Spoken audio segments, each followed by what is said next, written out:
From the love of liberty in the fires of hope and prayer, with boundless faith in our destiny, we solemnly declare, side by side we stand, highlands of the blue Caribbean Sea. This our native land, we pledge our lives to thee. Here every creed and race find an equal place, and may God bless our nation. Here every creed and race find an equal place,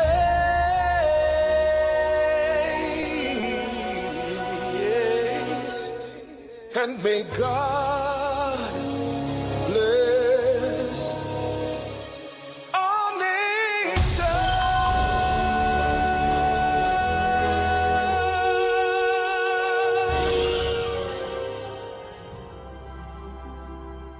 Almighty God, most beneficial and merciful, Creator of the universe and embodiment of divine wisdom and light, we come before you with thanksgiving and praise. May your will be done in our nation as it is in the heavens. Please bless our political leader, party officials, activists, and all the people of Trinidad and Tobago. Give us the grace to always see good, be good, and do good, and the courage to serve the people. Protect us as we stand against injustice and iniquity, and inspire our endeavors to find the right solutions to the problems that are affecting our fellow citizens.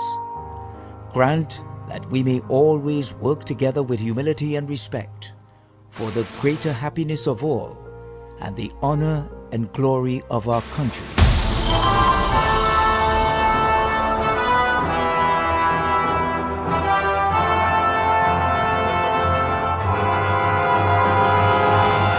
Live from the front lines, this is the United National Congress Monday Night Reports, streaming on all platforms.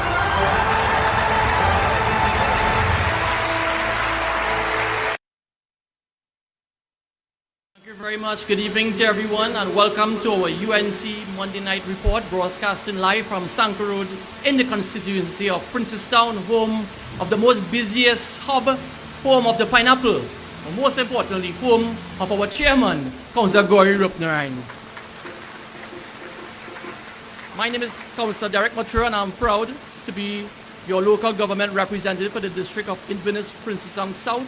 And this evening, I'm here with my colleague, Councillor Ramdan, better known as Nello, Councillor for the Electoral District of St. Julian, Princestown North.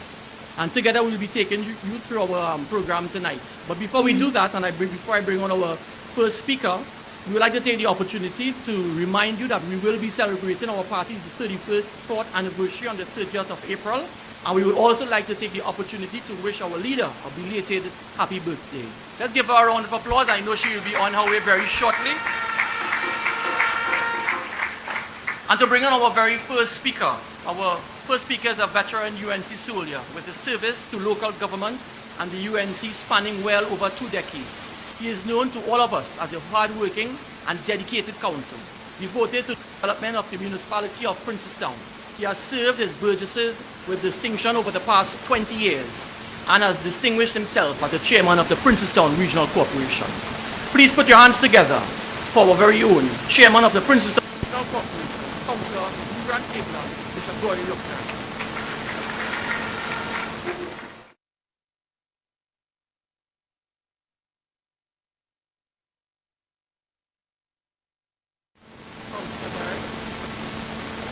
Honorable political leader, Kamala Prasad Mukherjee, members of parliament, members of the National Executive of the United National Congress, councillors, ladies and gentlemen, welcome here this evening.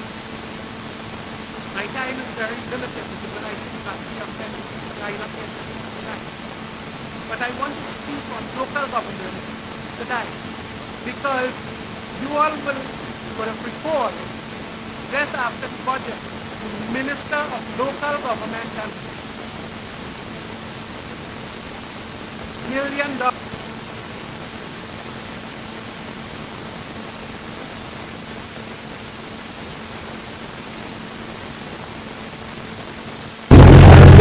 We heard that has gone from 100 million to 200 million.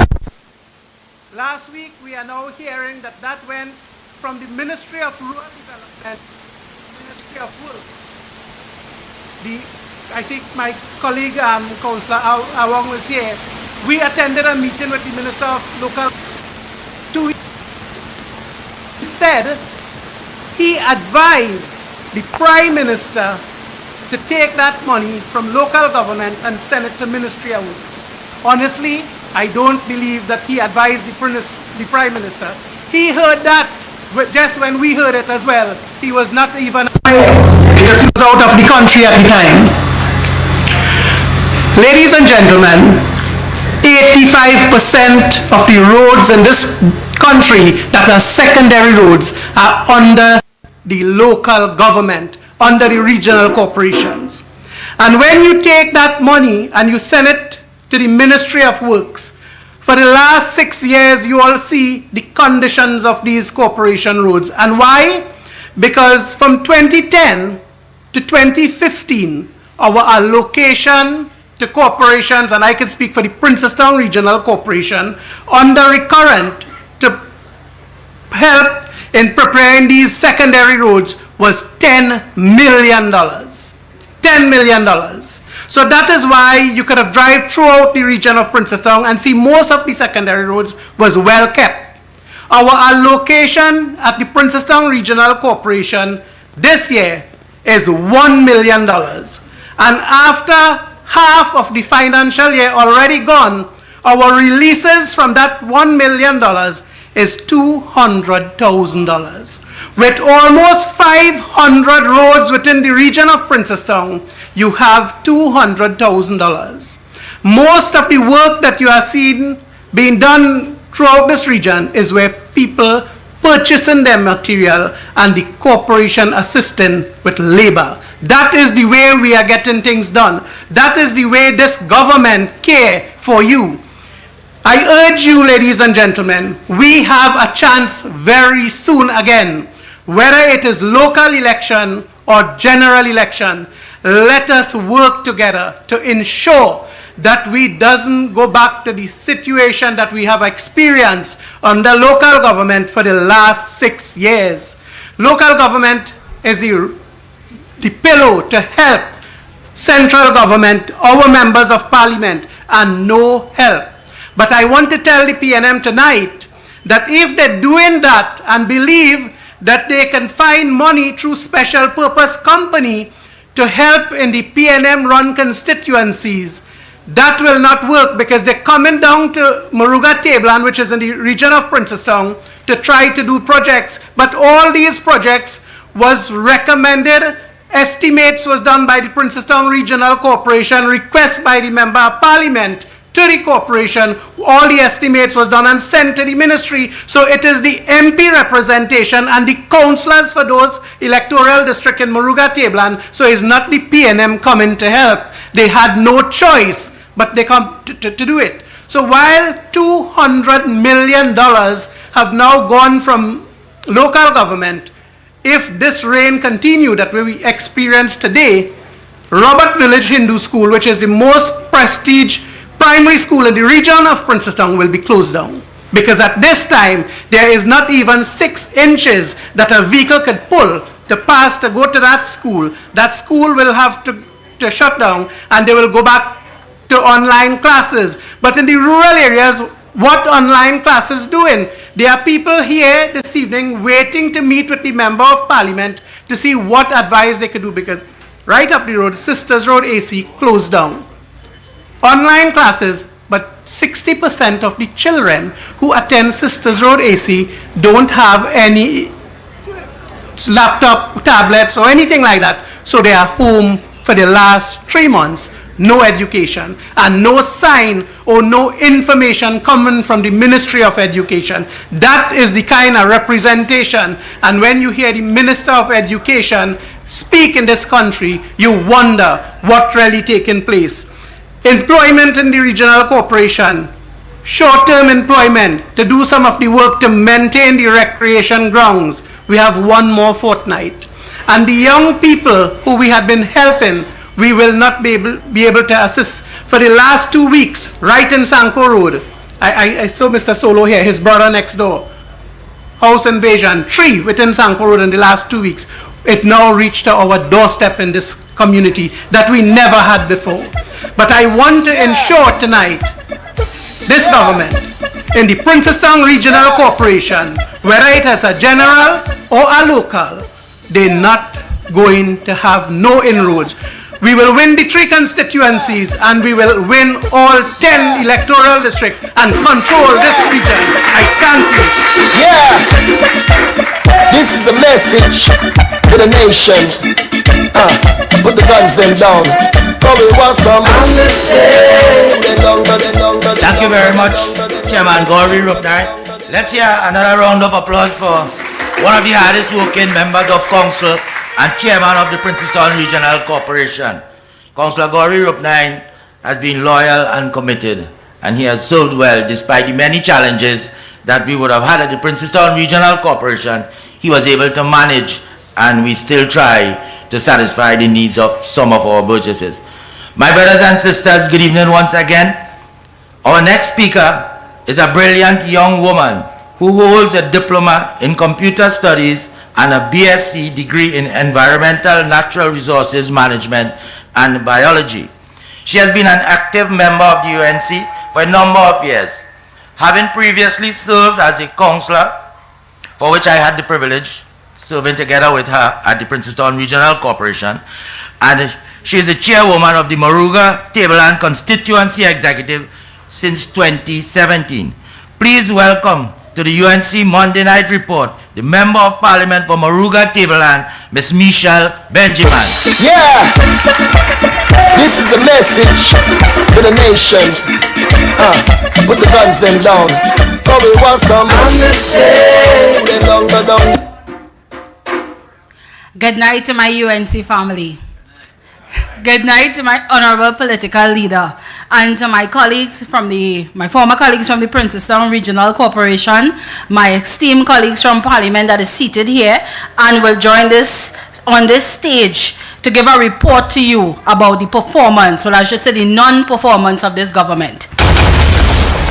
My UNC family, I am here tonight to tell you how are our youth existing today. There's a misguided perception that youths from rural communities, that we are looking for handouts. No youth is looking for a handout. They are looking for a hand up. They are qualified. Every parent that is seated here tonight would have sent their kids to school, and your children are qualified. But this government is not performing, and because of their non-performance, Princeton constituency, the youths are suffering. Youths in rural communities have no hope because they have nowhere to turn to, no creation of opportunities. 7 years of this administration, and what have they done? I could tell you what they have done. The social and economic condition that we are faced in Trinidad and Tobago with is in a depressed state. I tell you, the social and economic conditions that we are faced with today reminds many persons, and more so the elders amongst us, of the 1970 conditions that was created by this same administration. A time when there was a revolution of the masses in Trinidad and Tobago, led by none other than the great Macandal Daga. This statement is not me saying this, but this statement was made in a symposium in UWI by the professor, Ms. Rosemary Bell Antwine. When she was asked about the causing factors of the revolution, You know what was the causing factors? It's conditions that exist today, joblessness amongst our youths.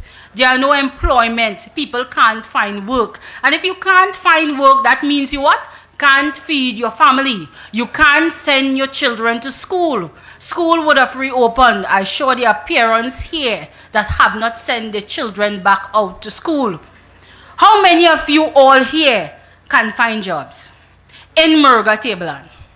That's the neighboring constituency. Just one Naprima road separates us. My colleague, I see him smiling, but it's just a main road that separates us, and that's my neighbor. How many of you can find work in Princestown? You would have heard the chairman painted a situation where the council tries to assist with employment, but because allocation is not there, there's one more fortnight. One more fortnight, and I could tell you how many persons benefit from that program. What are persons to do? This is the sad reality that we exist in. How many of you would have sent your children to school and they can't find jobs? This government have led over 70 persons to the job market. 70,000 persons are jobless because of this administration.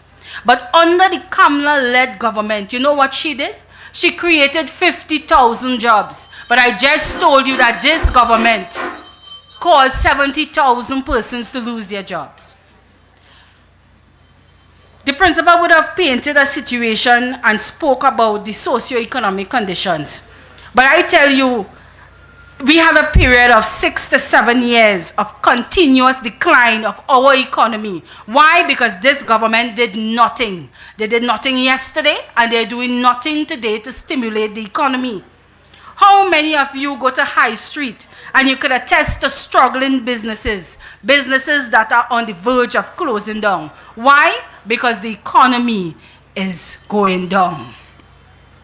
And these are the conditions that are prevailing today under this PNM government. But we have a prime minister that turns a deaf ear to the cry of the people. But that same prime minister have the audacity to tell Fali Augustine in Tobago to call an election. Princestown, you know what I want us here to do tonight?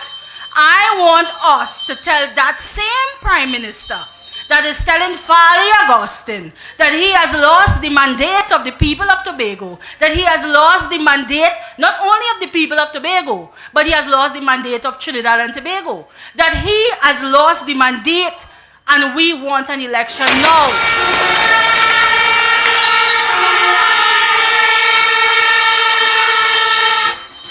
Princestown, this is a prime minister that is leading a minority government, and he has to call election. He should lead by example, not watching in Tobago and telling Fali call an election. Call a general elections, because this UNC is on the way to victory. And if he call the election, as chairman said, whether it be local or general, they will not get any inroads within the region of Princestown. That means they will get no local government seats in Murga Tableland. Princestown, let me hear you. And that means they will make no inroads in Princestown. And they will make no inroads in Naparima. I want to put them on notice. We are coming for that single alderman position. Princestown, let me declare it, that PNM has to pack up and pack out. I want to raise some more of the points that the principal of the URI would have focused on in that same night that would have led to that 1970 revolution. She said, and it stayed with me, it's a time for young people to be given the respect of this government, or by this government, I should say. This government do not respect the young people of Trinidad and Tobago. If they did, they would have created employment opportunities. Trinidad and Tobago, we are living in some scary times. We have our children home preparing for exams, which means we have another set of children that will be graduates. And there are no jobs for the ones that would have graduated last year. It's time, youths, for you to stand up. It's time for you to go and get that ID card and be waiting and ready for when that election bell is rung. Because they have created no opportunities, but they are watching the crime level. And it would not take a genius to tell them that the crime level is directly related to the lack of opportunities in the economy.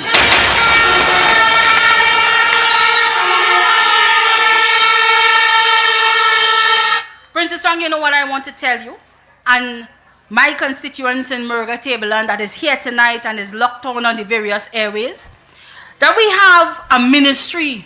Do you know that we have a ministry called Youth and Development and National Service, led by Foster Cummins? What is that ministry doing for you?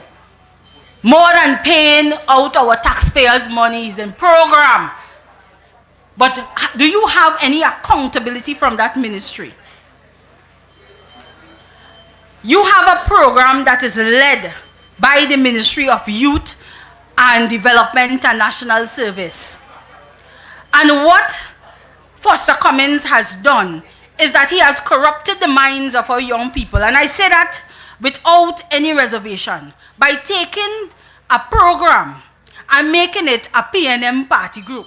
You basically have to have a P&M card to get through with these programs. And you can only access the program if you go through a P&M channel. Even though the website will say it's free and fair for all, but it seems that you have to get access to this program by singing the P&M tune. But we don't want no right foot, left foot. And if you go through the P&M access, that is the only how you will get registered for these programs. And there are many persons in my constituency that could benefit from these farm programs, but they don't benefit. I want to tell the minister that Murga Tableland is a farming community. Whether it be the pineapple in Tableland, or the scorpion pepper in Moruga, or the hill rice in Marak, or the fresh vegetables that we get from Barakpo, we are a farming community. We are also known as a fishing community. And just now they will be coming to boast about the Grand Chime fishing facility that they want to cut ribbon and use as a local government ploy. But we won't let that happen. We are a farming and a fishing community. And why is it that we are not seeing our young people in Murga Tableland enroll in these farming programs? Why is it? Why is it that you have to have a P&M party card? I want to use this platform here this afternoon to ask the members of the media that is present. We are asking the media to do their investigations into the Youth Agriculture and Homestead program, because what we are seeing is that they have made it a P&M party group, as I said, and it is not a system that ensures that there is economic and social justice for our young people. And it is that same of lack of economic justice and social economic benefit for our young people that created the 1970 uprising. Again, the words of the principal ring true today, and this is something for the Minister of Youth and Development and National Service to answer. You must answer. You must answer and stop using our young people as political pawns. The minister must also answer that Murga farming school that was promised. Where is that school today? Yeah.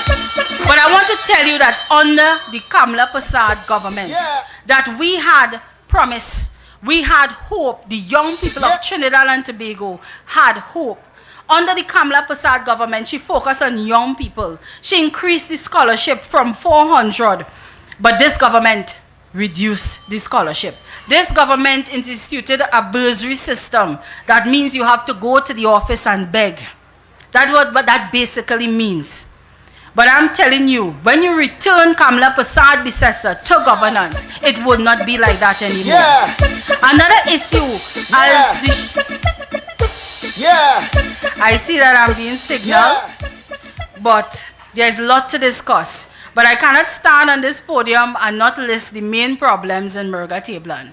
I want my constituents to rest assured that every podium and every chance that I get, that I'm advocating for the issues that affects us, which is from joblessness to the numerous landslips that plague my communities, and this is from Lengwa to 6th Company to Frederick to Hindustan, Saradat Road, too numerous to name here because I have over 150 landslips. Rest assured that I'm working tirelessly on this and to get these landslips addressed. Apart from that, to my children, and I say my children, to my young children that have CXC exams that go to St. Stephen's, Cowan, Murga Secondary, and Barrackpore High School, rest assured that homework centers have been instituted in my respective offices, and we are just waiting on the relevant feedback. So I'm here, parents, making the necessary opportunity available to the kids. Whatever revision courses that they need, I am committed to provide it because I know we are living in trying economic times, and you have my commitment. I'm here to fight for you. Yeah. Yeah. This is a message to the nation. Put the guns them down. Cause we want some understand. Put them away now. Thank you very much, MP Michelle. Give her a round of applause again as she makes the call for the PNM to make the call to call elections now. Remember, ladies and gentlemen, stand your ground against crime and stand your ground on this wicked PNM government. Appointed as one of the youngest senators in 2017, our next speaker was elected Member of Parliament for Barataria Sawa in 2020, an attorney at law for the past 8 years. He is fearless, advocate in defense of your rights. He is one of the opposition shadow ministers for national security and the Attorney General, and part of the team that is taking the UNC on the road to victory. Please welcome the UNC Monday Night Forum, the MP for Sawa Barataria, MP Saddam Hussein. Yeah. This is a message to the nation. Put the guns them down. Cause we want some understand. Good night, Princestown. Good night, Murga Tablan. Welcome to the Honorable Political Leader, the Honorable Kamala Prasad Bisessa of Senior Council. I see members of the National Executive, my colleagues at the Parliament, both in the Senate and also in the House. I see a lot of local government practitioners here with us. Welcome to the Monday Night Report, where this is the platform in which we report to you, the people of Trinidad and Tobago, on the facts relating to the governance of Trinidad and Tobago. As we just celebrated one of the most auspicious occasions of Eid al-Fitr, I want to also extend my Eid greetings to the Muslim community right here in Murga Tablan and in Princestown. And Eid is a time of, renewed hope. It is a time where we look at hope in the face of hopelessness. And that is exactly what the United National Congress is. We are the hope for Trinidad and Tobago. We are on the road to victory very soon. But in order for us to attain victory, we must stand our ground against this wicked, incompetent, and corrupt PNM government. Today, Trinidad and Tobago, we are overrun by crime. We are currently in a crime crisis. Do you agree with me? No person in this country is safe. Nobody. I hear on a daily basis the anxiety that people face. I have young friends just like myself. They tell me that they wake up 1, 2 o'clock in the morning because when they hear a dog bark, they're afraid somebody inside their house. And this is not only in one area in Trinidad and Tobago. This is across the land. This is throughout the length and breadth of Trinidad and Tobago. Nobody is safe in this country. Nobody is safe. People are now invading your homes, invading your privacy. That is unacceptable. Today I saw in Barrackpore a report coming out that they thief a man TV. The thief can't even thief the washing machine. I heard they shot a watermelon vendor, MP Femero, in Manzanilla. They shot the young man who had the pharmacy in Arangwes, in San Juan. They killed the businessman in Charleville with the carjacking. And this government, all the Prime Minister can say is call election in Tobago. No, Mr. Prime Minister, call the election in Trinidad and Tobago. We are ready to stand up against you and your wicked, incompetent government. We must demand, we must stand our ground and get rid of Fitzgerald Hines. He is the biggest waste of time that this country has ever seen. We must get rid of Fitzgerald Hines. We must get rid of him. How can we accept a Prime Minister who has presided over 3,500 murders in this country? 3,500 citizens of Trinidad and Tobago were murdered. They were murdered since Keith Rowley became the Prime Minister of this country. 3,500. Last year we recorded the highest murder toll in the history of our country since our independence. We have spent $35 billion. Listen to that, you know. $35 billion since Keith Rowley was the Prime Minister, and they cannot get a hold with the criminals. They can't. You know why? Because they don't have the plans, they don't have the policies, they don't have the people in place to deal with this crime situation. And then we will hear that they talk about the crime is being caused by gangs and the firearms. Well, how the firearms get in here? We don't manufacture firearms in Trinidad and Tobago. There was a recent Joint Select Committee of the Parliament where evidence was given to the Parliament, and we were told that there were 28,000 illegal firearms in Trinidad and Tobago at a cost of about $350 million. So this is no small man business. The guns coming in this country is no small man business. $350 million worth of firearms. 28,000 illegal firearms are in our country. And we have businessmen, ordinary citizens in this country, have to go up against these criminals who are in the possession of thousands of illegal firearms. Businessmen in this country are like sitting ducks. When the criminals invade your business, what do you have to protect yourself with? Because the police service don't have cars, they don't have enough officers in the police service. I am calling tonight on the Commissioner of Police to ensure that we issue legal firearms to those who qualify. Issue the firearms to the businessmen. Issue the firearms to the citizens, because it's time we are allowed to stand our ground and stand up against these criminals. And I reiterate and I support the call of the leader of the opposition with respect to that law she proposed. When someone is in your home, you should have the right to defend yourself. Stand your ground law. Stand your ground law. It is the castle principle. Tonight I commend. The government has to take serious action now, because if you cannot protect us, we must be allowed to protect ourselves against the criminals. We must be allowed to protect ourselves. And how are the guns coming in here? They're coming in through the port. They're coming through the port. When Kamla Persad-Bissessar left government, we had about 4 scanners in the port. 4. You know how much we have today? None. None working. They mash it up too. They mash up the country. They mash up every single thing in front of them. They can fix nothing. Friday we asked a question to Minister Imbert, when are these scanners going to be operational? He said, well, they're going to award the contract on the 6th of May 2023. I think that is about in a week or 2 from now. But we're getting the scanners in 2024. You hearing what this man said? Criminals are invading your homes. They are robbing you. They are killing you. But yet we have to wait till 2024 to get scanners on the port in order to intercept these illegal firearms from invading. That is totally unacceptable.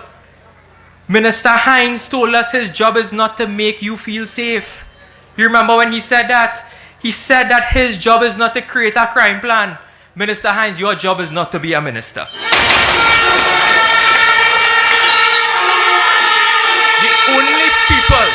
The only people who has confidence in Fitzgerald Hines in this country are the criminals. It's a total waste of time. And then we have to deal with white-collar crime. So you hear the Attorney General, Mr. Lymore, banging his chest and saying, well, on Wednesday we will fully proclaim the Procurement Act. That is what was passed since 2014. The Kamla government passed the Procurement Act since 2014. They gutted it. They ensure that the Procurement Act do apply to financial services. So when they go into the bank, you don't have to procure. You don't have to procure for legal services, for accounting, for private-public partnership contracts between the governments. They say, no, no, no, don't let the Procurement Act apply to that. So I have some news tonight. They sent out to 314 public bodies to ask them if they're ready for this Procurement Act. 70 of them of the 314 responded. And of the 70, 36 of them said, well, we don't have a procurement unit. But we're going to fully proclaim this thing on Wednesday. Mama guy. Total mama guy. They are not ready for this. They are not ready for this. And then they like to talk about corruption. They like to talk about corruption. So they set up a commission of inquiry to deal with land acquisition that take place in the Point Fortin project, the highway. So during the budget, we asked questions from the Office of the Prime Minister about this commission of inquiry. So he said that there are three, I have the letter here. I have the letter from the Office of the Prime Minister. There are three members of that commission. One, Mr. Gregory Wilson. You know how much money he was paid? $600,000 so far for this commission of inquiry. Anybody hear about that commission of inquiry? It ever sit? They ask you for evidence. They ask you for papers. Justice Sebastian Vento, retired judge, earned $1.35 million. Mr. Kurt Lewen earned $1.05 million. A whopping $3 million was spent in this commission of inquiry. And what them doing? What them fellas really doing? So when chairman tell me that $200,000 is allocated for how many secondary roads in this country, but three fellas sit down getting $3 million from the Office of the Prime Minister, and nobody know what them do as yet. But we are going in Parliament on Wednesday to deal with some land acquisitions for a highway in Komoto to Manzanilla. And I want to ask tonight whether any minister's land or their family's land is going to be acquired in that project. I want to ask that. I want to ask Terence Dial Singh why in 2020 he recused himself from the cabinet when they were trying to make a decision on this matter for 5 parcels of land in the Komoto to Manzanilla highway. Tonight I want to ask Terence Dial Singh, are you the owner of that land? Or as your family members owners of that land? Because in order for you to recuse yourselves from the cabinet, you must have had a conflict of interest. Conflict of interest. So tonight, I have all my evidence to prove that. I wouldn't come here like armor and lie. Tonight I have the evidence. I have a response from the Office of the Prime Minister Cabinet Secretariat indicating that Terence Dial Singh had recused himself when they were determining 5 parcels of land with respect to that highway. But we will deal with that issue on Wednesday when we go into the Parliament. Because I give you the assurance, members of the opposition, members of the United National Congress, that we in the Parliament, we in the opposition, will stand up against this wicked, incompetent PNM government. We will not rest until we remove Keith Rowley as the Prime Minister. We will not rest until we see the end of Fitzgerald Hines from the Ministry of National Security. Because we are the government. We are the government who will stand with you in order to make you feel safe and take a handle and address this runaway crime situation. It is time for Kamala Prasad-Bissessa. It is time for the United National Congress. I thank you very much. This is a message to the nation. Put the guns them down. So we want some understand. Put them down, down. Put them away now. Understand. Yo, Mr. Marshall. Okay. Thank you very much, MP Saddam Hussein. Let's hear it for Saddam again. You know, this evening is a little bit chill. And after hearing Saddam, I'm sure most of you would have feel a little bit warmer in the crowd here tonight. I know we have over 400 chairs here, all has been filled, and there are hundreds on the road standing outside there. So again, in Princestown tonight is one of the more massive Monday Night Report, not to boast. I want to acknowledge members of the Princestown Regional Corporation, councillors and aldermen present here tonight, those from the Miaro Rio Claro Regional Corporation and other members of local government. As Saddam would have said with crime, stand your ground. I want to say to us tonight in Princestown, stand your ground in defense of democracy and support the United National Congress under the leadership of Kamala Prasad Bissessa on the road to victory. So Princestown, stand your ground tonight. It is my honor to welcome the next speaker to the platform. He is currently serving his second term as the UNC Member of Parliament and is a well-known businessman in his community. His presentation are articulate and research-based, and he is the Opposition Shadow Minister of Trade and Industry. Please put your hands together and welcome the Member of Parliament for Mayaro, Mr. Rushton Parry. Yeah, this is a message to the nation. Put the guns them down. Cause we want some understanding. Pleasant good evening, everyone. Good evening. All right, Honorable Political Leader, Ms. Kamala Prasad Bissessa, our host Member of Parliament tonight, the Honorable Barry Padarat, officials of the National Executive of the United National Congress, members of Parliament, senators, corporation chairmen, councillors, and aldermen. I'm very happy for the opportunity to address you this evening at Sanko Road, at the home of our very hard-working Chairman Gowrie in the heartland of the Princestown constituency. We have an absolutely wonderful crowd here this evening, and I can feel the energy all around. We meet this evening, brothers and sisters, at a time when the quality of life in Trinidad and Tobago is deteriorating at a rapid rate, and the government is becoming more overbearing and out of touch with the common people. We meet in the midst of a widespread desperation in the land and an administration that does not care for the people who elected them to serve. For example, in recent days, the Minister of Finance has been insisting that there is full employment in our country. He seriously believes and claims that everyone is fully employed. Is there anyone here tonight who knows somebody who's not working? I am sure you have hundreds of friends and relatives who are not working. So the only man feel this country at full employment is Mr. Mbut. That to me, ladies and gentlemen, is another example of how our government has become so high-handed and it does not see or react to the thousands of people who are struggling every day for welfare assistance. The government has no feeling, no heart for the thousands of workers in the small business sector who have lost their jobs, or those in the energy industry who are on the breadline. Over the past few years, under this PNM administration, several investors have fled from this land.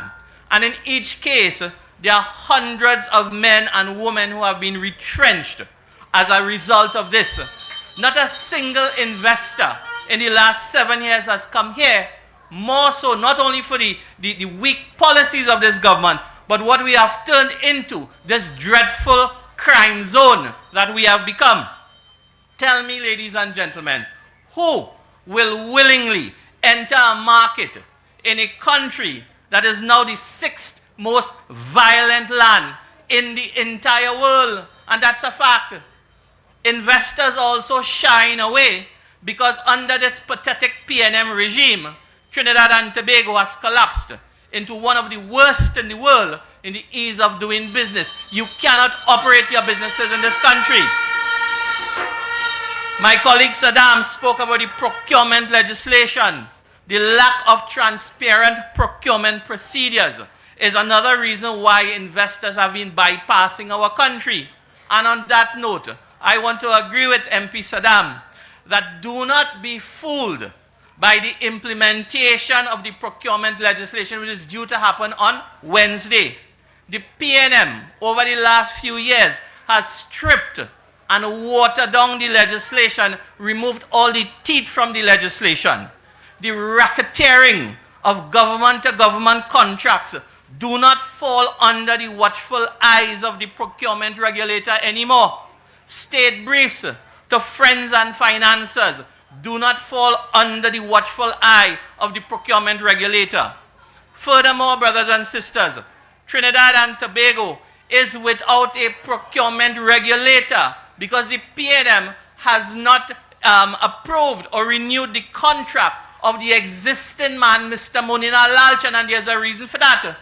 That regulator said in the public space that he was anxious to have the new law proclaimed so he could deal with corruption and waste in the public sector. My friends, the PNM don't like to hear that kind of talk. They fear that they would be exposed and made to face justice.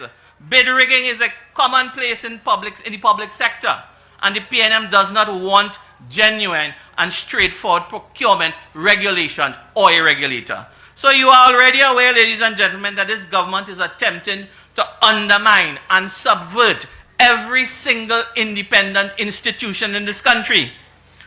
All of this, it is because of the raw incompetence of the Rowley government, which has made no attempt to diversify our economy away from the declining energy sector. Each year, the government promises to develop other sectors in order to stir the economy, create jobs, boost export. But like abracadabra, the Minister of Finance pulls these flimsy promises from thin air at every budget speech. And every year, these promises collapse classic PNM style. While the rest of the world is advancing new sectors in this modern world of technology, this useless Rowley regime is doing the same things over and over, and they're looking for a different result. That is the doings of mad people. The government is now shamelessly boasting of economic growth, but it is only that some sectors has developed and restarted after the COVID-19 shutdown. Overall, the national economy has reversed its course from its robust state that we had under the leadership of Kamla Persad-Bissessar. Ms. Persad-Bissessar created over 55,000 jobs during her term.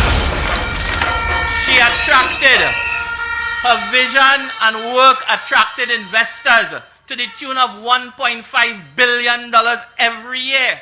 And she was well on her way of developing a very innovative and competitive society.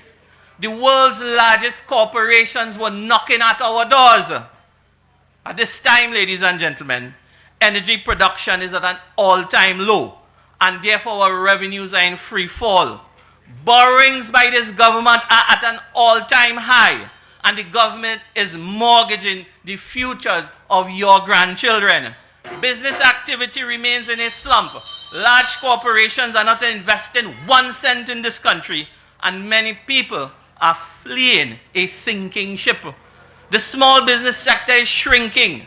With a declining purchasing power, the retail sector is disappearing. Thousands of people are looking to migrate for the security and well-being of their families. And I tell you, people don't desert a safe, prosperous, advancing country.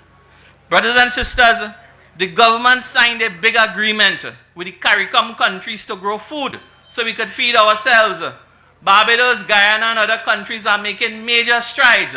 But you know what? We haven't signed one agreement to plant 1 extra acre of tomatoes or plantain or baigan since that big agricultural seminar a few months ago. Brothers and sisters, lawlessness is ruling our land. We are on a short path to Haiti, which is overcome with anarchy, and we are getting there. The statements by the Prime Minister at the Crime Symposium shows that he has thrown his hands up in the air and he is literally handing this country over to murderers and rapists. That is what he did at the Crime Symposium. And the solution, he banned a weapon that don't ban already in this country. The man has slept away on the job, and his Minister of National Security is hugging him up, sleeping as well. But, you know, with all of that, he said nothing. At that Crime Symposium, Prime Minister said nothing about our wide open borders, why our Daman vessels are packed up in Stobbles Bay waiting for diesel. He spoke nothing about the migrant issue. He stayed silent on those who are bringing in the drugs. He made no mention of the gangsters who are torturing our land. He is not providing the resources that the police needs urgently. He is refusing to utilize the services and the resources of the military. He is not giving the facilities to the judiciary which they require to speed up the delivery of justice. He He is taking no action on white-collar crime. And most of all, he is holding on to a most worthless Minister of National Security in Trinidad and Tobago's history. Ladies and gentlemen, brothers and sisters, I invite you to do something during your quiet moments. Ponder on the future of Trinidad and Tobago over the next few years if the PNM remains in national office. Think about the state of the economy if there is no diversification with the energy sector producing less and less.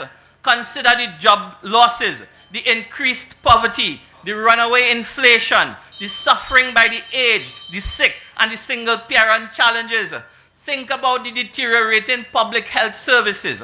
Ask whether you would be able to feed your family, send them to school, and see them get a secure future with a fulfilling job. And most of all, think about the crime condition under this clueless and uncaring regime.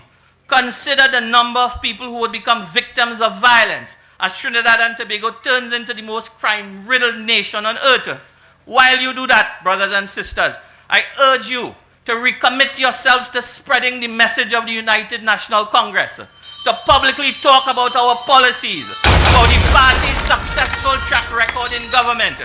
Use your traditional social media to expose the PNM and to promote the proud achievements and the ideals of the UNC under the leadership of Kamala Prasad-Sessa. Stay strong, stay focused, secured in the knowledge that the future of our party and our country is bright and assured if we remain a unified team. Stay committed to our mission. Trinidad and Tobago belongs to all of us, and we must fight for a better land, one that is safe, prosperous, modern, and embracing to everyone. Keep the faith, brothers and sisters. God bless you. God bless the United National Congress. God bless our political leader, Kamala Prasad-Sessa. God bless Trinidad and Tobago. Thank you very much. Have a good night, ladies and gentlemen. This is a message to the nation. Put the guns them down. So we want some.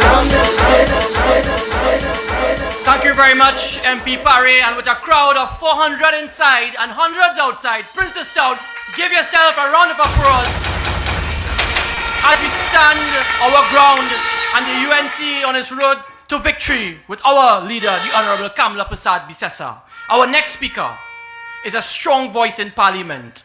Well, I'll show you physically strong too. He continues to fight on behalf of the people of this country and those of the constituency of Naprima. He serves as Trinidad and Tobago's ambassador to the United Nations under the leadership of the then Prime Minister Kamala Prasad-Sessa and is currently the Opposition Shadow Minister for Foreign Affairs. Put your hands together and please welcome to the platform the MP for Naprima, Mr. Rodney Charles. Yeah, this is a message to the nation. Put the guns them down. So we want some understanding. Esteemed political leader, my colleague MPs, councillors, chairmen, I see them here. I'm constituents of Princestown, UNC family. Good evening. Tonight, I could have spoken on many issues bedeviling our country under Keith Christopher Rowley. I could have spoken all night about all the problems. I could have spoken about an entire family in Blanchisseuse being murdered one by one over a land dispute. In spite of numerous police reports, over 50 reports I'm told, I could have spoken about that, but not tonight. I could have spoken about the waste of public funds on a 2-day PR exercise and how that money could have fixed every road, every pothole in Princestown. It could have bought 5 appliances for the Trinidad and Tobago Fire Service or 4 scanners for our ports. At that meeting, they talk a set of nonsense about, and my colleague spoke about it, banning assault weapons that are already banned, joining Mexico in a futile exercise that will go up in the U.S. courts, and the U.S. courts are, including the Supreme Court, are filled with pro-gun supporters. So they're wasting their time and their money. We tried it when I was at the UN with the Arms Trade Treaty. It didn't work because the US told me quietly, don't waste your time on that. The National Rifle Association will not allow any situation where guns are free, guns are stopped in the United States, the pervasiveness of guns. But I don't want to talk about that. Not tonight. Next time I speak. I could have spoken about the biggest PNM Duncy head lame duck. Who is he? Fitzgerald Ethelberg Hines. I could have talked about Hines whole night, but not tonight. Next week. I could, ladies and gentlemen, friends, I could have spoken about the emasculated and gutted procurement legislation, which will not stop thieving on state contracts related to legal briefs, financial advice, and financial audits. What this is a P&M sham to give us the impression that they're doing something. But the biggest set of thieves in this country is the P&M. They invented thieving. Remember O'Halloran? Remember Lockjoint? They thieving. They even will thief the general elections. I could talk about that, but I don't want to talk about that tonight. How they begun? They have already begun voter padding in the elections. In Todd Street in San Fernando, they pad in San Fernando West, Harmony Hall. They pad in to win Pointe-a-Pierre. And St. Augustine Nursery, they pad in to win St. Augustine. They know how to thief elections, but not how to govern a country properly. And that is our greatest misfortune. But not tonight. I am talking about that. I could have alerted my political leader, Kamala Prasad Bisesa, to the fact that when she becomes Prime Minister in 2025, she will be surrounded by a Jepness, a PNMites. Hear who she will be surrounded by. A Rowley appointed president who will appoint 9 independent PNM senators, who will appoint the service commissions, and she will be surrounded with an SSA embedded with PMites who will spy on all her communications and emails. All of them sworn advocates of the Cosa Nostra. You reminded me to pronounce that word. Now I could talk at length on that, but not tonight. I could have advised the UNC to watch the shenanigans of the EBC with a cocky eye, with an eagle eye. How boundaries will be shifted to preserve the PNM power. Tell me, middle-class Palmis will never be joined with middle-class San Fernando West. I could have told you that a Canadian missionary more than 100 years ago opposed building a Presbyterian church in Duncan Village because it was too close, he said, then to Susumacha Church in San Fernando. So I asked the question, how could I don't want to say white man, how a Canadian from Nova Scotia could see that Duncan Village and Palmis are part of San Fernando West, while this EBC, comprised of citizens born here, cannot see that Palmis is part of San Fernando West. You know why they will never join Palmis to San Fernando West? Because it will come like Princestown and Naparima, a safe UNC seat. So they're doing the same thing with Maruga Tableland. They're snaking down all over the place to find PNM votes. Laloon, Rock River, St. Mary's, and on either side, if they call for sneeze, is UNC supporters. So, and now they're trying to pad Princestown with supporters in Buenenten too. But I could have talked about that, but not tonight. Tonight, I could tell the country that it is fortunate to have persons like our DPP, who is not afraid to speak truth to power. I have never met the man. I don't know the DPP. But from what I've read and heard, he's a man of impeccable character who is not afraid to call a spade a spade.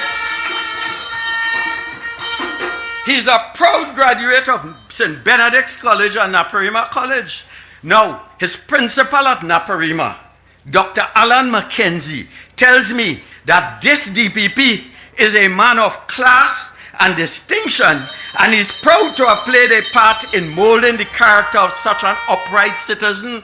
Now, I would like to say more about that, but not tonight. Tonight, I want to talk about, give me time because they're going to cut me off just now. Right? Tonight, I want to talk about Balize House. That symbol of decadence, opulence, big words, profligacy, big words. It means wastage, underhand dealings, degeneracy, human trafficking, and corruption. That is Balize House. It is a symbol. Hold on the bell, hold on. I want to talk. I have limited time. 3 minutes again. It is a symbol of all that is wrong with Trinidad and Tobago. Inflated contracts, shoddy work on government contracts because they're bound to work because they know the money going so you could talk and complain, bad work, kickbacks, white-collar crime, and the overly excessive power of political financiers in the country's governance. It is a living symbol of P&M white-collar criminality, from Lockjoint to O'Halloran Twin Towers in Toronto. Now hear what a birdie whispered to me. So let me say it in legalese terms, you know, like how Saddam and they talk. I am reliably informed that work has stopped at Balize House. No, the corrupt donors running scared. They frightened, the name call. Evidence is being destroyed. Papers are being burnt mano a mano. So we will never find out if a brothel owner, allegedly a P&M financier, is among the donors. So things are happening. Things are happening crazy. I have called on the Commissioner of Police, the Financial Intelligence Unit, and the Counter-Trafficking Unit to investigate if there are links to Balize House, links to human trafficking in Balize House. I want to know if a certain man who was sitting next to the Prime Minister is a donor to Balize House. I called on the Commissioner of Police 4 weeks now. Total silence. Like they're hoping the issue goes away. So hear this. Poor Erla Christopher. She frightened. You know why she frightened? She has she will resign. She'll retire next month. And she hoping that Rowley will extend her contract for a year. So she can't tell Rowley that the truth. She can't call Rowley to ask for the list of donors.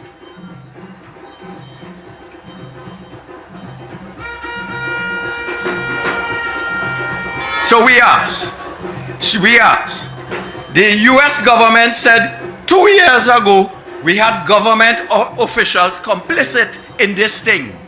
And now we read in the papers today, 3 years after, they're employing an expert. The US is giving them an expert. So I am worried.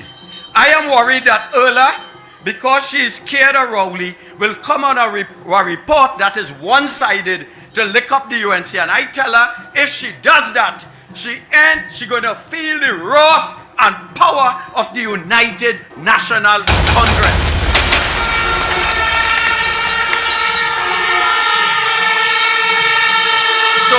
So in closing, I am okay. So what we need to find out is why is everybody scared of Rowley?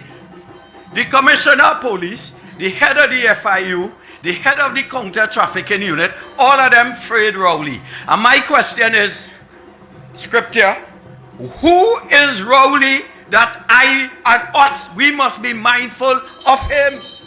He is a human being like us. We will stand up to Keith Christopher Rowley and get to the bottom of whether or not traffickers, brothel owners paid monies to fund Balize House.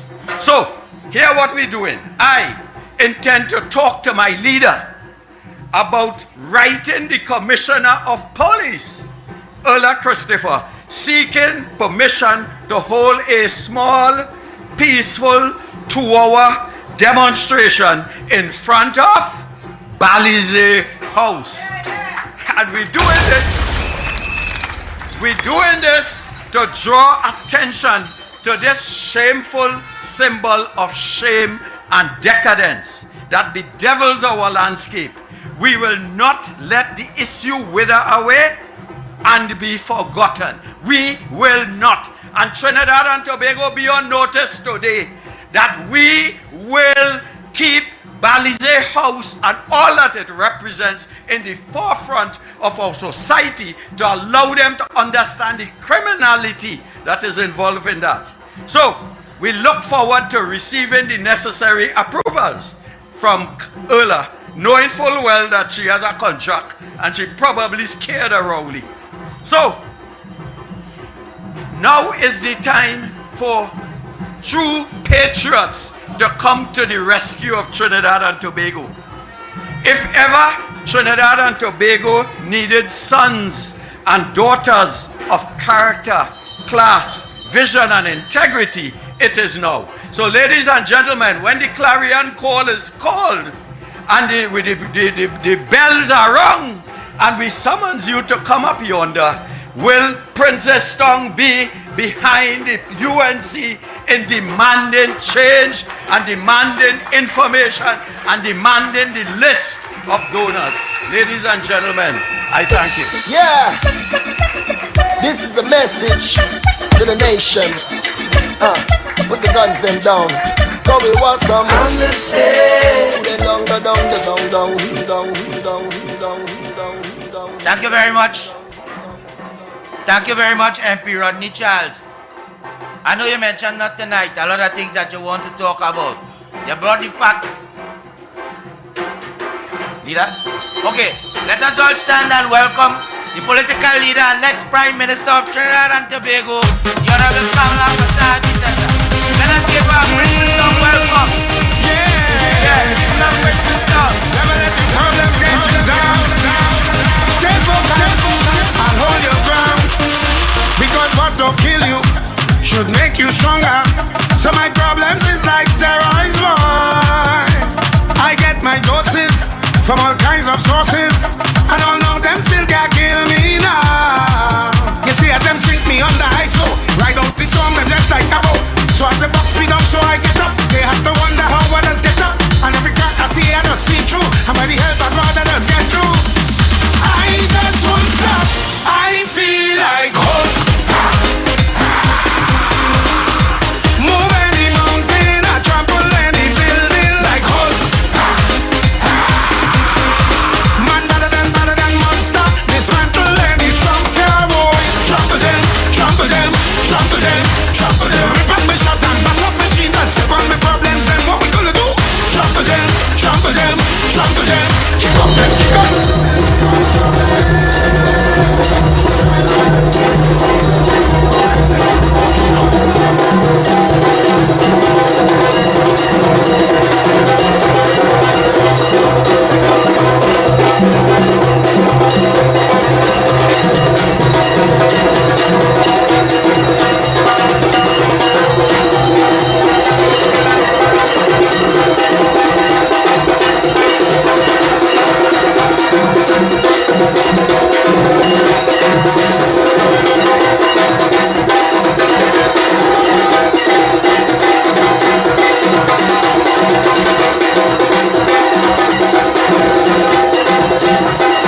political leader of the United National Congress and ex-Prime Minister of Trinidad and Tobago.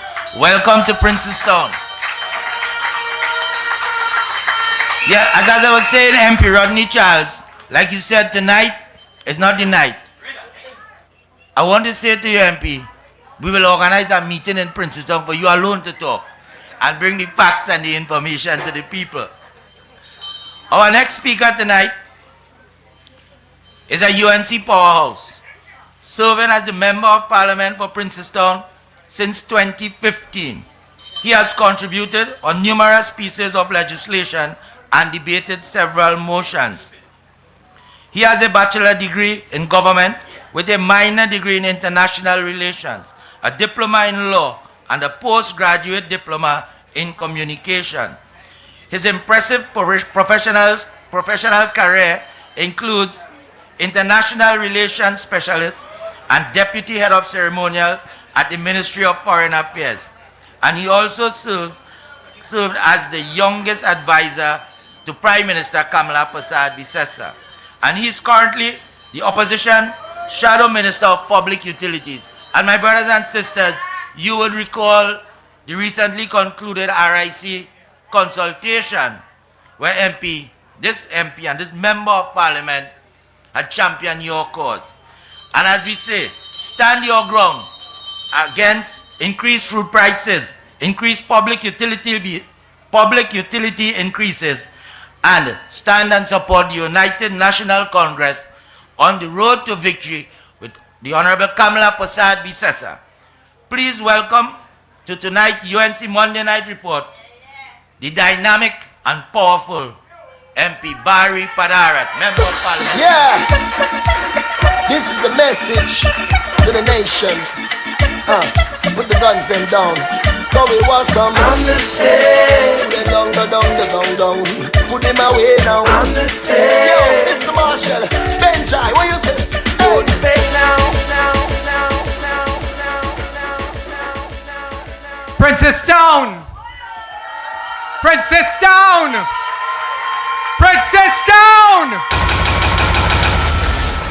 Political leader of the United National Congress and the best Prime Minister Trinidad and Tobago has ever seen, the Honorable Kamala Persad-Bissessar.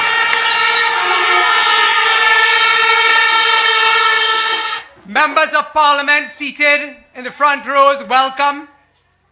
Senators, I see many of them here this evening. Brothers and sisters of the local government fraternity, the UNC faithful, the rank and file who has assembled here in your hundreds. Welcome to the Monday Night Report. Now I know many of you are asking, why are we having the Monday Night Report at Councillor Gori Rupnaraine's residence? Tonight I want to thank the chairman, the councillors for their hard work, my members of staff, all our activists, for ensuring that we have one of the most successful Monday night meetings by mobilizing the constituency of Princestown. But it will be remiss of me if I do not share with you the reason why we ended up at this venue. We have been speaking to you from the opposition that throughout the length and breadth of this country, that our crumbling infrastructure and our pothole-filled roads has created tragedy, turbulence in the national space. The United National Congress traditionally, when they come for the Monday Night Report, we go to the St. Julian Presbyterian School. Tonight we stand on sacred ground here as we are on the border of St. Julian and New Grant. But we could not go to that school this evening, a school that laid the foundation for our first political leader, Mr. Bastio Pandey. Coming from this very community of Princestown, we could not go back there. Why? Because of the incompetence, the callousness of a wicked and corrupt government that has broken the St. Julian community from Sanko Road and the rest because of cave lands, because of landslips that are now impassable. A few months ago, you saw right here that we were unable to get a fire appliance to save one, Duduman Sanka, 79, and his wife Ramde Sanka, 82. Right here in St. Julian, costing those two elderly citizens their lives. 2 weeks ago, you saw in the constituency of our political leader, a young mother and her child dying at the hands of that fire, unable to come out of their homes. Why? Because they were surrounded by burglar proof that they self-imposed because of the runaway crime in this country, unable to come out and unable for a fire appliance to reach their home in Siparia because none was available. Saddam told you this evening that the only minister work that Fitzgerald Hines should be applying for is no work at all. That is the level of incompetence that has costed the citizens of Trinidad and Tobago their lives. Brothers and sisters, I know you are not really here to hear me. I'll share a little joke with you. When I became the candidate for Princestown, when I came here this Sunday evening, after candidates were announced for that election in 2015, and I walked around in this constituency political leader on that Sunday evening, people told me, we don't know you. We don't know where you come from. But Kamala sent you and we vote in UNC. Tonight, brothers and sisters, I want to thank you from the bottom of my heart for that love and that support, because I am mindful every single day that I stand in that parliament or I stand in that constituency, it was not Barry Shiva Padarat was the first thing you saw on that ballot. It was the United National Congress and the symbol of the rising sun. And this evening, as we bring on our political leader, there's just one issue that I want to raise with you before I bring on. You know, we have been championing this issue of the public utilities increases that will come in a short measure. We have been calling on the RIC to indicate, now that the consultations are over, what is the next step? When are you going to hand over that report to the government? What determinations have you made? At the very first RIC consultations, and I see my sister Khadija Amin, Brother Anil Roberts, Damian Lyder, and others who came out to those consultations, many of our MPs who have not actually spoken about it on the platform attended consultations. Our party rallied around this issue based on the instruction of our political leader. When we went to our caucus, she said to us, she said, this is a people's issue. And you must not only speak inside of the parliament, you must go outside there and rally the troops. And rally the troops we did. And we did it as a party, and we showed the strength of our party. Our political leader always tells us, she said, the strength of the leader is in the pact. And we saw that. We saw that, but we also understand that the strength of the pact is in our leader. And she gave us that mandate to go out there and fight for you. Tonight, I want to remind you that when the RIC came to Princestown, I held up a gazette and I questioned the consultants that the RIC has employed with thousands of dollars of taxpayers' money to give them an outcome that they want, because they are the puppeteers of the government. Don Callender, who sits as the chairman of the RIC, is also on the Airports Authority Board. They will have you believe all sanctimoniously that they are removed from this government. They are one and the same. When they came to Princestown and I exposed them, and I held up the gazette and I said, is it true that members who pose as consultants giving advice to the RIC today, that they once sat as commissioners of the RIC appointed by Prime Minister Keith Rowley? Very mutedly, the PNM puppet Michelle Salandi, who poses as an economist, she said, yes, that is true. Tonight I have some questions for the RIC. And you see our brother Saddam Hussein, I see Deputy Political Leader Munilal, our political leader Mrs. Kamla Prasad Bisesa and others, they always tell you we have good lawyers in the UNC. So I have had one of my constituents attend that meeting when it was held in Princestown with the RIC. And that constituent came to my office and she said, you know, MP, I have a few concerns. So I said, well, why don't you file an FOI to the RIC? Ask your questions, because in the law, they are required to answer you within 30 days. Well, tonight, I have a copy of the FOI. And today being the 24th of April, 26 days ago, this FOI was filed. And my constituent has been calling the Regulated Industries Commission since the day she filed it up to closing time at 4 p.m. today. And the response has been that it is with their legal department. Well, I expect no response by the 30 days that are up, but I want to share with you the questions we have raised with the RIC.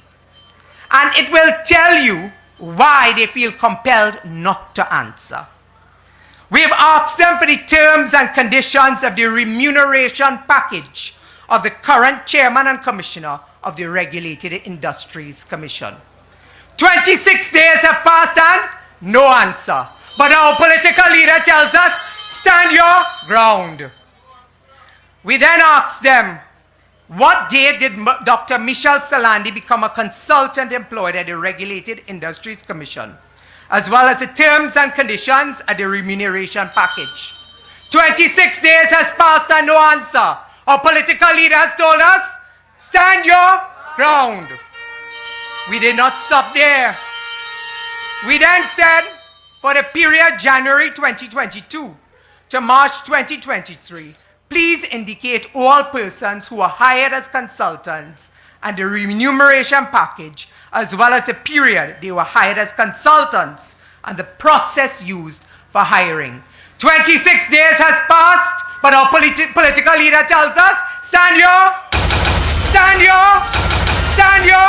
Princess, don't let me hear you, stand your. Brothers and sisters, this evening, we will embark on a journey, as our leader has told us.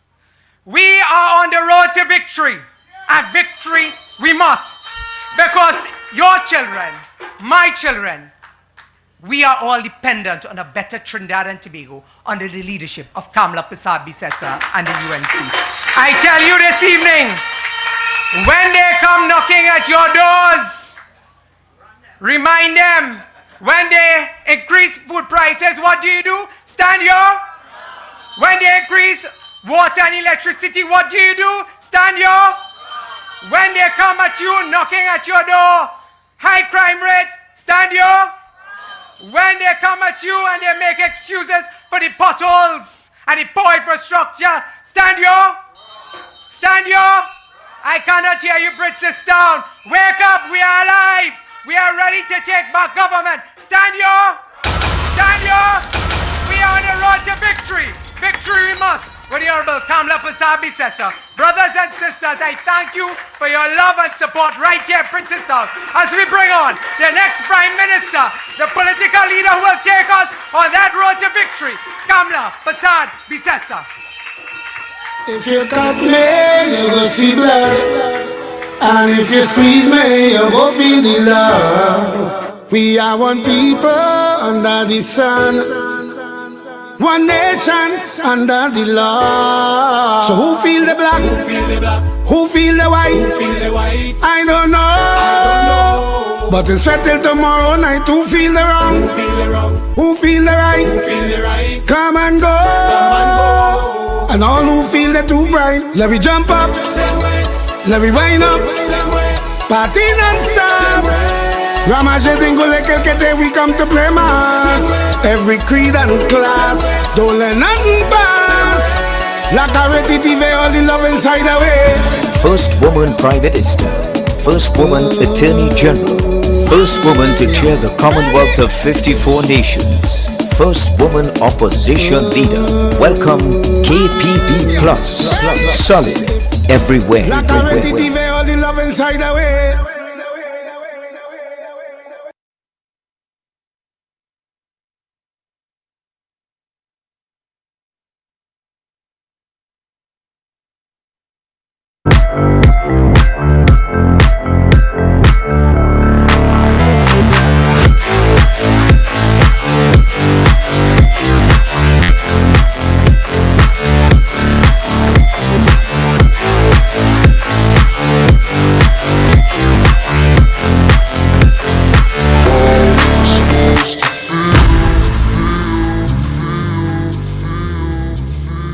Kamla Prasad system. One leader, one party.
It means they watch every move we make. He is probably singing a song, every move you make, I'll be watching you. And he put up this post and said, oh, they just came for the photo op. All the UNC people turned up there, took our time to go there, because we want us to do well, we want to have safety, we want to have security, we want to help. But I realize they want no help, so all we have to do is stand our ground and move them out of our... Come together and move them out. So he says we came for the photo op. Brothers and sisters, I tell you this. I know I'm not the best looking person in the world. So I had to compete with Fitzy for no photo op. I will go with Rodney Charles, Khadija, Munilal, Damien, Rushton, Bodo, Michelle, and all the rest of them. Ravi Ratiram, boy, we have a great team, the brightest team in Trinidad and Tobago. And that is why they are so dishonest. They invited us, every one of us got this invite by an email. And this put it out in the email, invitation, you are invited to normal letters. What's called those? Normal letters, lowercase letters. And then when they reach the part, opening ceremony was put in capital letters. They invited us, that means, only for the opening ceremony. When ceremony finish, open, what I stay in there for? I don't go where I'm not welcome. Yes, right. We went out of the goodness and the best interest, but Fitzy, so crass and vile. Total waste of a time. I love Sadan's point. The only minister should be minister nothing. And should just go. So even when we go and we try to help, they don't want help. I saw somebody calling for Rowley and the UNC and everybody to join and unite. We have always been willing and able to work with all stakeholders. Always, always. MPs will tell you how many times we met with Mr. Rowley, our teams, their teams. They took nothing, no suggestions, nothing. So to come and call me to meet with Rowley, please. If anybody has to make a step, it has to be Rowley. He's the Prime Minister. He's the one. And I repeat, we are always willing and able to help whenever we are called upon. So don't get distracted on the real thing, Saddam, you said it right. He's calling for election in Tobago, Mr. Rowley. So just disband the parliament and call election in Trinidad and Tobago. So to all of you here, to all the speakers, our team, all who spoke before me, let's give them a great round of applause.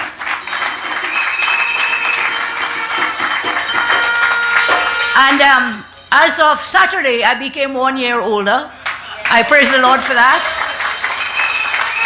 I just want to take a moment to thank all of you who took the time, send the text messages, send audio calls. I really, truly appreciate it. And once again, thanks to all of you. Thank you. So we have a lot of challenges facing our nation, you know. My colleagues would have spoken about some. Let us commit and recommit to building TNT together. Let us commit, as all have been telling you, let us stand our ground. When they come to knock on your door, you didn't finish saying it to Barry, run them. When they come, run them. But you stand your ground and let them go. Just go away from here. The bloodshed continues. The bloodshed continues everywhere, in every space, in every place. We are bombarded with all reports, and let me say, you know, more they told us, what is it now? Anybody? 183 or counting? Still counting? Still counting? It was 188. Well, I'm counting. And one of us already spoke and told you, let me remind you of this. Last year, TNT recorded the highest murder rate in the history of independent Trinidad and Tobago under the Rowley government. And in the midst of all this crime and that puppy show up at the Hyatt, that symposium, nothing will come of it. It's like the agriculture symposium, Russia told us, big thing up in the Hyatt, nothing happened. TT has not sent one piece of paper after that symposium to show what we implemented in this one. And we spent and spent and spent, yes. So here we go with this symposium on crime. And again, the one plan Rowley came up with is, guess what? They spoke of it tonight. The man come up with a plan that is no plan, because that is already the law of Trinidad and Tobago, that you cannot carry assault rifles. They are banned, they are prohibited. So what you're going to ban? Something that banned already, Mr. Rowley? Ban assault rifles, he says, it's already banned. I have these sections here, and you'll what, take my word, I used to be a good lawyer, but I'll become a better one when I'm fighting them. So we have the sections where it clearly tells us these assault rifles are already prohibited in the law. Man, they spent 2 days and I don't know how much money and come up with that was a big solution. Then you keep blaming the US. You blame everybody. Well, I think they get tired blaming UNC and Kamala. They reach quite up to the United States. You see that game they're playing? I am not in support of that, and the UNC will not stand for that blaming of the United States. We will not. What we will say is, do your job. My speakers before talked about the lack of the scanners on the port. How can you blame the United States for our porous borders where all these guns are coming in? All the cocaine, the human trafficking.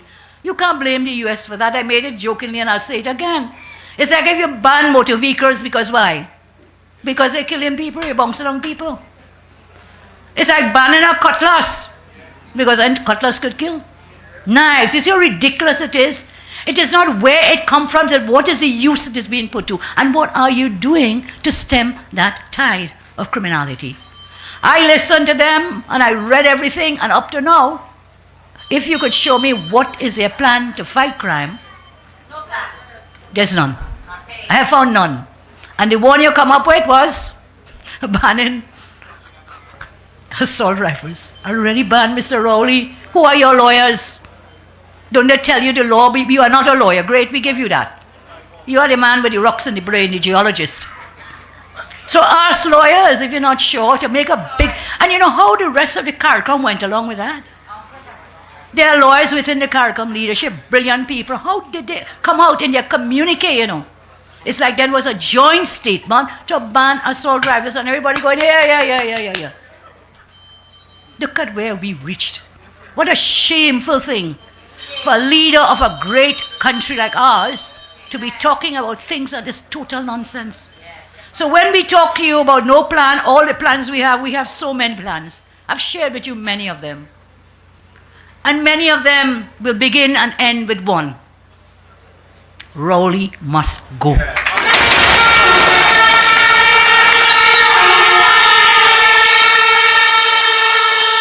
My colleague spoke about the procurement legislation. After 7, going in 8 years, you now decide to proclaim this thing on Wednesday coming. Well, day after tomorrow. They say they'll fully proclaim 7 years. We passed it, as Saddam told you and others.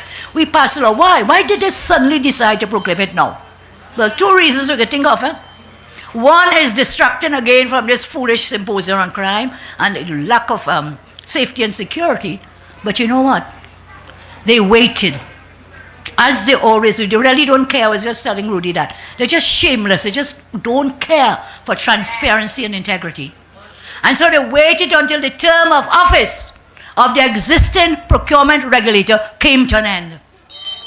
Who will now appoint a new regulator? Whom? Do you know whom? The puppet president of the PNM, who will then put a puppet procurement regulator. You see, Rodney talked about it. You said when we go back in, we'll have all this gymnast around because they're planting PNM puppets in every institution. And what do? We say, stand your ground. I think we have to do a little more than that now, you know. We as UNC and right-thinking persons this land, we must stand up and be counted. We must make our voices heard, man. You go up on social media and what you're doing? What are you doing? Some of you go up on the social media and like life doesn't exist. Like the reality of Trinidad and Tobago does not exist for you, for your children, for your grandchildren. Those days are done. You will have to get up, stand up and be counted. Get up, get up. The time for standing on the sideline, that time has passed because look at where we are going. One of you talked to and tell us about Haiti. Remember that? We are fast approaching Haiti with the crime and criminality that's taking place there. This is Trinidad and Tobago, now number 6 in the world as the most violent country in the world. 6 little Trinidad and Tobago. Number 6 under Rowley. 7-8 years later. So when you get up on social media, you may not get mainstream media. That's how it is what it is. But you're on social media, you'll have nice pretty pictures and things up there. I watch them. Go up and say something. Go up and say something. We say we want this government to go and this government must go now. Call elections. So it is not enough we gather in our crowds on a Monday night. I really truly appreciate it. But we have to do a little more. A big much more. So I have been busy drafting a piece of law together with the help of some of our lawyers. Last Monday I spoke about stand your ground, about home invasions. So we are drafting a private member's bill that I will take to Parliament on your behalf to fight the home invasions in our country. Stand your ground law. Stand your ground law. Increasing the penalties for home invasions. I made this point before, but I cannot think of anything more terrifying than bandits invade your home. You, your children, you might have a grandmother, the older, the younger, all there, and they all like that. And you can do nothing. You can do nothing. You see your wife being raped, what can you do? When these bandits invade, I say we must pass the law to make a special offense of home invasion. And we must give right-thinking citizens, qualified citizens, the right to bear arms. You must have the right to bear arms so you can protect your family in the space in the castle of your home. Where else are you safe? Nowhere else. And so I'm asking you to give us support for 2 things. 1, for us to pass law for stand your ground, meaning bandit come in your house, you ready for them. You use force to protect your family. Go out and give us the support. And then we are talking about making that special penalty for home invasion with 25 years in jail. And third, give citizens, law-abiding citizens who qualify and apply the right to get a firearms license. Yes. When Hines and Rowley and Hunter, Young and all of them, young and old, tooth bagay, when they're out there, is endless security guards, endless police officers. They are well protected, so they don't care what happens to you. They don't care. One minister has about 3 security vehicles, and he not even the Minister of National Security. They have their guns too. They have their guns. But you mustn't get it. That is their thinking. I say get up, put your voice, put it on the social media, support us in the call to give legal firearms to suitably qualified persons. come out and help us with the stand your ground legislation. And so together we can make a difference. You know, sometimes we think we can't, but we can. We did it once, and we can do it again. We did it once, and we can do it again. I have a lot of stuff here, but I just want to call upon you tonight. I want to thank Chairman Gorey and all the Princestown councillors and local government people. I acknowledge Councillor Nello, who has been chairing the meeting, and I acknowledge Councillor Derek. They've been chairing. Thank you all so much. The other local government persons who are here, you know who you are, and I can see you smiling at me. All of you, thank you for being here. I thank you very much. Michelle Benjamin, Maruga Tableland is in the house tonight. Let's welcome them. Naparima, MP Rodney, they are also in the house. We welcome them.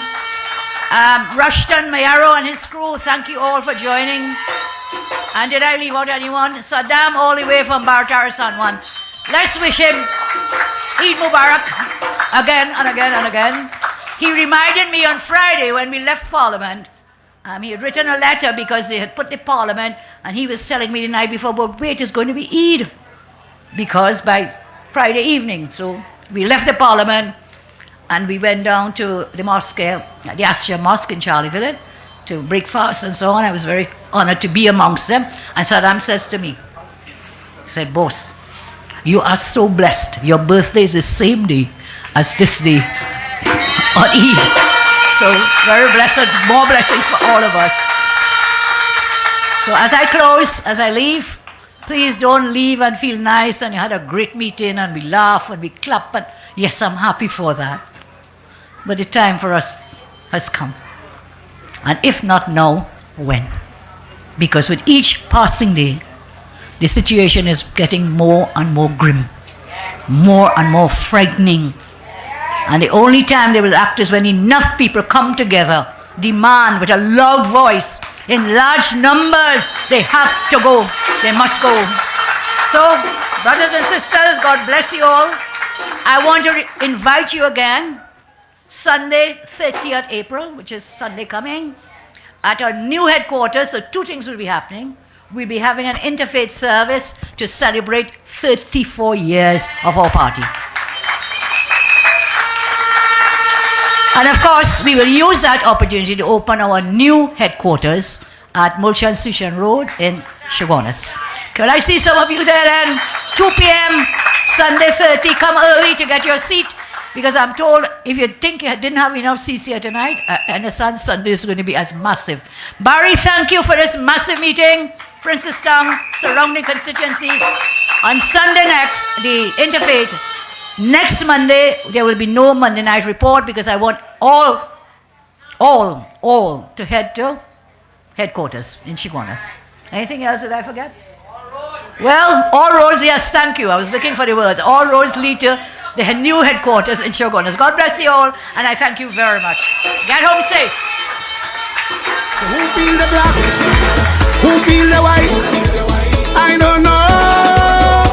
But we'll settle tomorrow night. Who feel the Brothers right? and sisters, Who feel the right? can I ask you to stay Come and go. as we celebrate None who feel the our true right. political Let me leader's jump up. birthday? Let me wind up. Party non-stop.